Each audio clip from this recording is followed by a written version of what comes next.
Comprei esse aspirador de pó aqui na Shopee e eu não tava dando nada nele. Eu comprei porque tava na promoção e aí eu ia dar ele de presente pra minha mãe e ia continuar com o meu da Electrolux. Mas assim, gente, eu tô chocada.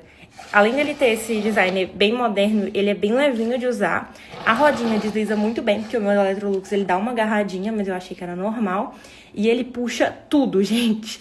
Puxa tudo, tipo, coisa grande de papel. O meu da Electrolux não puxava, eu achava que era normal. Mas esse daqui, ele tem uma potência muito maior. Olha aqui.